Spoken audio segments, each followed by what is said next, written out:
Welcome to This Day in His Story, created by American Heritage Worldwide. A reminder that every day holds something new to learn. Did you know Dr. Seuss's first book was rejected 27 times?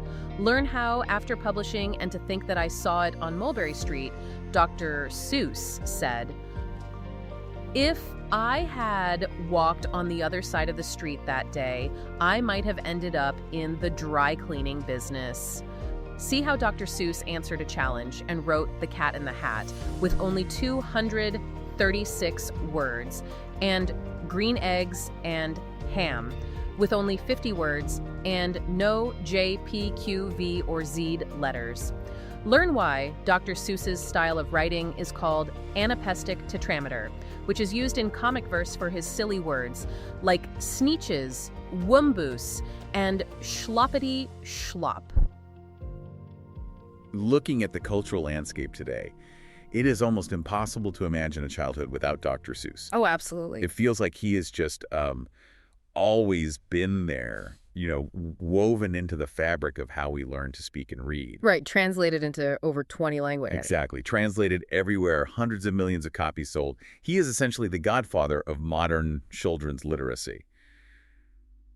But here is the thing that absolutely blew my mind when we started looking into the history for this deep dive. It's a pretty wild history. It really is. The entire Dr. Seuss empire, the cat, the Grinch, the rhymes, all of it, it almost didn't happen. It really is a terrifying thought when you stop to consider. I mean, we tend to look at these massive cultural icons as inevitable, right? Right, like they were always destined for greatness. Exactly. We assume that because they were geniuses, their success was just this straight line from point A to point B. But when you look at the source material we have today on Theodor Geisel, you realize his career was hanging by a thread. A very thin thread. It was literally seconds away from ending up in a trash can on Madison Avenue. Seconds away. And that is exactly our mission for this deep dive. I'm your host, and today we are going to look past the caricature of the Cat in the Hat. And I'm your resident researcher, here to help unpack the specific constraints and the sheer random chance that turned Theodor Geisel into a literary giant. Because the story isn't just that he was talented. It's a lot messier. Oh, much messier. And we have a great stack of sources to help us map that out today. We are looking at his biographical records, lots of anecdotes about his creative process, and details on his massive award cabinet. Which is huge, right? Oh, yeah. It includes a Pulitzer and Oscars. We also have some really interesting technical analysis of the actual math behind his writing. I love that. A mix of biography and literary forensics. So let's just jump right in and start at the very beginning. Let's do it.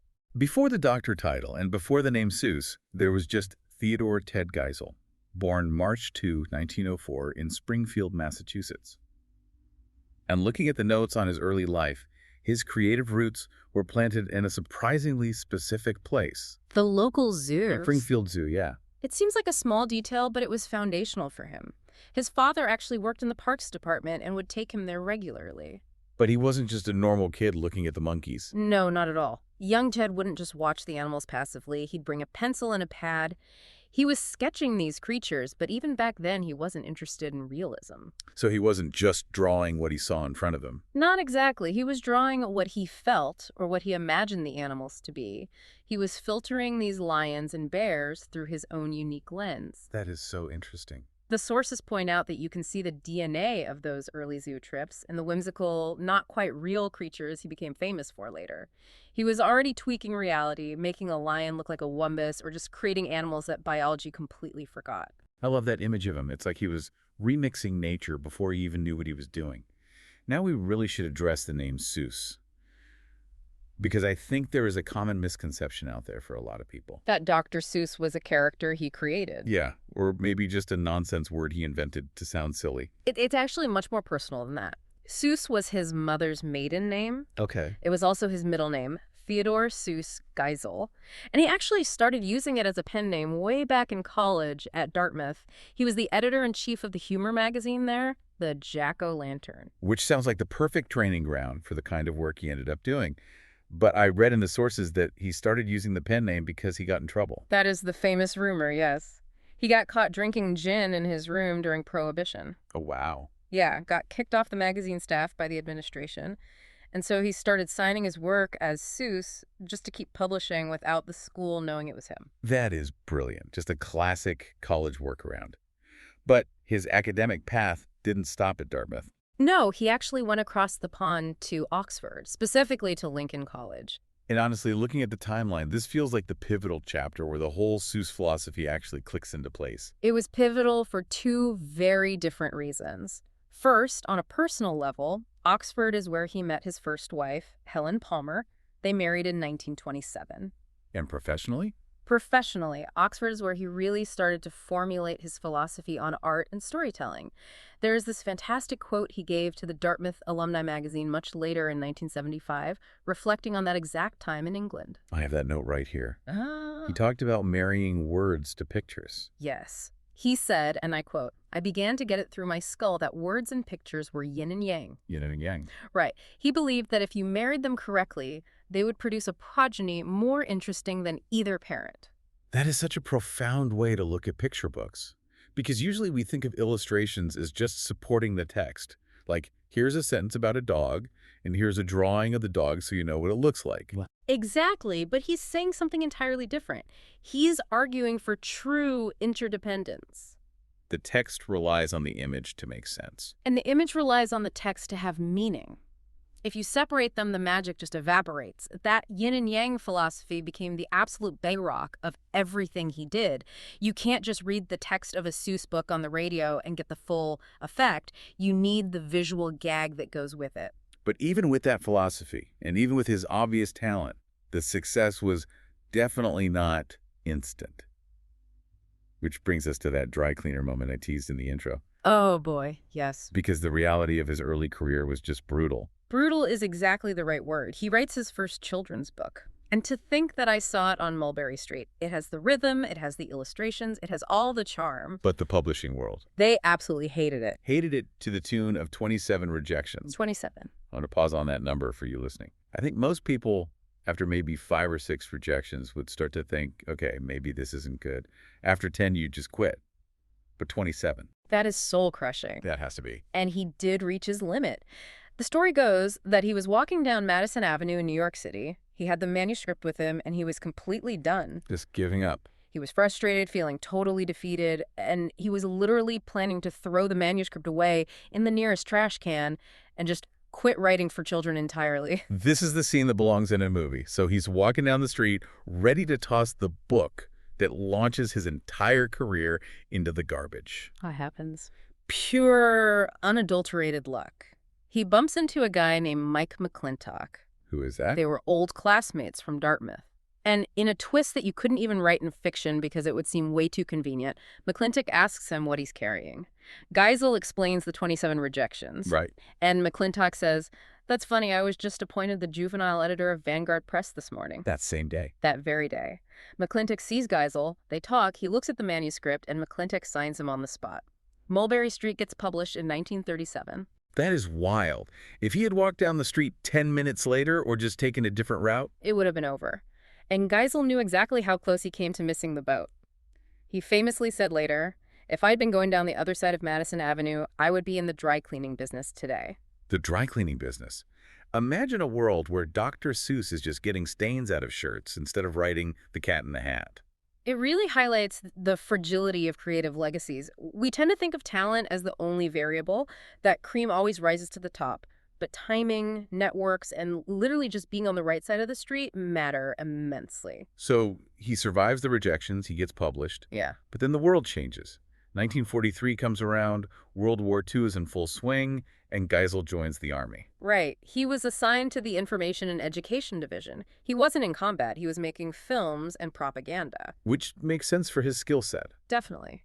And this is another one of those serendipitous connection points. While he was serving, he met Chuck Jones. The legendary animator. The guy behind Looney Tunes. The very same. And that relationship forged in the Army is what eventually led to their massive collaboration decades later on the 1966 TV special, How the Grinch Stole Christmas. Which is an absolute holiday staple. I don't think a Christmas goes by without seeing that playing somewhere. Oh, for sure. Speaking of the Grinch, I found this detail in the notes hilarious. Geisel didn't just write the Grinch. He kind of identified with him. He really did. He claimed he connected with that grumpy, anti-Christmas spirit sometimes. It wasn't just a character study, it was a bit of a self-portrait. He even had a license plate on his Buick that just said, "Greet RNCH." That is amazing. He was just fully owning it. It shows a bit of his personality, doesn't it? He wasn't this constantly cheery, whimsical figure living in a Candyland. He had that Grinchy side, that cynicism, which is probably what made the character feel so authentic. You can't write a villain like the Grinch that well unless you understand exactly why he's so annoyed by all the noise and the singing. True. He gives the character real depth. So we have the early success, the war years, but the real explosion of Dr. Seuss as a household name happens in the 50s. And oddly enough, it started with a revolt against boring books. Yes, this is a fascinating piece of educational history. In 1954 and 1955, there was a growing panic about literacy in America. Life magazine published a famous article that basically asked, "Why can't Johnny read?" And what was the verdict? The conclusion was that school primers, the textbooks used to teach reading, were incredibly boring. These are the classic Dick and Jane books, right? See, spot, run, run, spot, run. Exactly. They were sanitized, repetitive, and completely uninspiring. They were designed by committees to be safe, but the result was that kids didn't want to read them because there was no story, no joy, no conflict. Why would a kid want to read that? Exactly. So a friend of Geisel's named William Spaulding, who was a publisher, saw an opportunity. He approached Geisel with a challenge. He said, "Write me a story that first graders can't put down." I love a good challenge. But Spaulding didn't just ask for a good story. He put some serious handcuffs on Geisel. He did. And this is where we really get into the central theme of Geisel's genius, which is creativity through constraint. Spaulding gave Geisel a list of roughly 348 words that were considered important for first graders to recognize. Okay. And he told him, "You can't use any words outside of this list, and I want you to use only about 225 of them." That sounds like an absolute nightmare for a writer. You're trying to tell a wild, imaginative story, but you're stuck with this tiny, basic vocabulary list. It's like trying to paint a masterpiece, but you're only allowed to use the color blue. It is exactly like that, but that constraint is exactly what triggered the genius. Geisel didn't complain. Well, he might have complained a little bit, but he accepted the challenge. He leaned into it. He spent months rearranging those specific words, trying to find a rhyme and a plot that fit together. He ended up using 236 different words, so just slightly over the target, and the result was The Cat in the Hat. It was published in 1958. And it changed everything. It revolutionized reading entirely. It launched the beginner book series at Random House. Suddenly, learning to read wasn't a chore anymore. It was anarchic and fun. It proved that you didn't need big, complex words to tell a big, complex story. You just needed imagination. But if he thought 225 words was hard, the next challenge was even crazier. This is my favorite story in the whole stack because it just seems impossible. Enter Bennett Cerf, his publisher. Yes, Bennett Cerf decided to push Geisel even further. He looked at the success of The Cat in the Hat and said, essentially, "I bet you can't do it again with even less."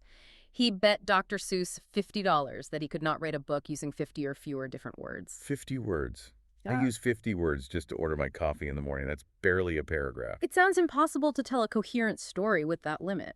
But Geisel took the bet. He went into his cave and started working.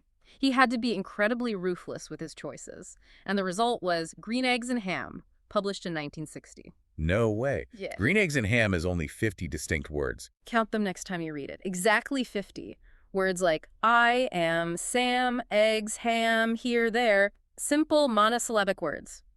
And here is the kicker. Green Eggs and Ham became his best-selling title of all time. That is incredible. So the book with the tightest, most suffocating constraints ended up being the most popular. It really validates the idea that extreme limitations can force higher creativity. When you can't rely on adjectives or complex descriptions, you have to focus on the core action, the rhythm, and the visual gag. It strips it down. Exactly. It distills the storytelling down to its purest form. He couldn't say, "I refuse to consume this culinary dish because it looks unappetizing." He had to say, "I do not like them, Sam, I am." Which is infinitely catchier anyway. Exactly. The constraint forced the rhythm. Okay, let's actually unpack that style a bit more, because it's not just about the word count. There is a specific rhythm to Dr. Seuss books that gets stuck in your head. It turns out that's not an accident. It's basically literary metrics. Right. It's a very specific poetic meter called anapestic tetrameter. Anapestic tetrameter. That sounds like a medical diagnosis. Break that down for us in plain English. It's actually pretty simple to hear once you know what to listen for. An anapist is a rhythm of two unstressed syllables followed by one stressed syllable. Dat, da, do. Good. And tetrameter just means there are four of those beats in a line. So it sounds like da da doom, da da doom, da da da da da doom. So like, I do not like green, edgy S and ham. Exactly. Or, and to think that I saw it on Mulberry Street, that rolling, galloping rhythm propels the reader forward. It makes it almost impossible to read slowly. You just want to keep going. You naturally speed up, which adds to the excitement for a child. It turns the act of reading into a performance. And he didn't just control a rhythm with the sound, he controlled it with the look of the words too, right? Yeah. I remember the text in those books bouncing all over the page. Yes, the typography was a huge part of that yin and yang we talked about earlier. He used italics, full capitalization, different colors, and even changed the size of the letters. Guide the reader. Exactly. If the letters got bigger, you knew to read louder. If they were italicized, you stressed them. He was essentially directing the performance of the parent reading the book. He was ensuring that the parent would read it exactly how he heard it in his head. That is so controlling, Yeah. but in the best possible way. And then, of course, there are the words that aren't on any vocabulary list, the made-up ones. The Seussisms, words like glippity-glup or schloppity-schlop or woombus. Well, the walk it in my pocket. Precisely. The sources point out that these aren't just nonsense. They serve a specific pedagogical purpose. They force the child to use phonetics to sound them out. Because they can't just memorize it. Right. You can't recognize walk it by sight because you've never seen it before. You have to decode it. And often, these made-up words complete a rhyme that wouldn't exist otherwise. So if he needed a rhyme for pocket and didn't want to use rocket or socket, he just invented walk it. Right. It teaches kids that language can be malleable and fun. It gives them permission to be silly with words. Yeah. And that repetition, I do not like them, Sam, I am, it really aids memorization. It builds confidence. It builds immense confidence in new readers because they can predict what's coming next. By the end of the book, the kid is reading along with you because the pattern is so strong. It really is a science masked as chaos. Yeah. Now, when you look at the end of his career, the accolades are just staggering. He wasn't just a popular author, he was recognized by the highest institutions in art and journalism. It's a trophy case that would make anyone jealous. He won a Pulitzer Prize in 1984, specifically for his contribution to children's education, which is incredibly rare for a children's author. Very rare. He also won 3 Academy Awards for his film work, 2 Emmys, 2 Peabodys, And a star on the Hollywood Walk of Fame. which he got in 2004 posthumously. But beyond the statues, there are the institutional honors that really show his impact on academia. The library at the University of California, San Diego, was renamed the Geisel Library after his wife, Audrey, donated his manuscripts there. And closer to his roots, Dartmouth renamed their medical school the Geisel School of Medicine in 2021. Which brings it full circle, doesn't it? He dropped out of his PhD at Oxford to draw cartoons, but he finally became a doctor. Of medicine, no less, in name at least. A nice bit of irony there. But, you know, the source material also touches on a deeper, almost spiritual aspect of his legacy that often gets missed in the standard biographies. Yeah, I saw that reference to the Bible verse, Daniel 1.17. Right. The source connects his work to the idea that creativity is a divine gift. Daniel 1.17 talks about God giving children knowledge and skill in all learning and wisdom. It suggests that Geisel viewed his creativity not just as a job or a way to make money, but as a gift to be used to bless others. That perspective is really interesting because it elevates the work. He wasn't just entertaining kids, he was equipping them. And considering he inspired everyone from 6-year-olds to future NASA engineers, I'd say he used that gift pretty well. Absolutely. He took the skills he had, drawing and rhyming, and he used them to fundamentally change how the world learns. He made literacy accessible. So when we step back and look at this whole story, what does it all mean? We've got a guy who started sketching at the zoo, survived 27 rejections thanks to a lucky walk down Madison Avenue, and then revolutionized reading by accepting a bet that he couldn't write a book in 50 words. It's a testament to persistence, sure.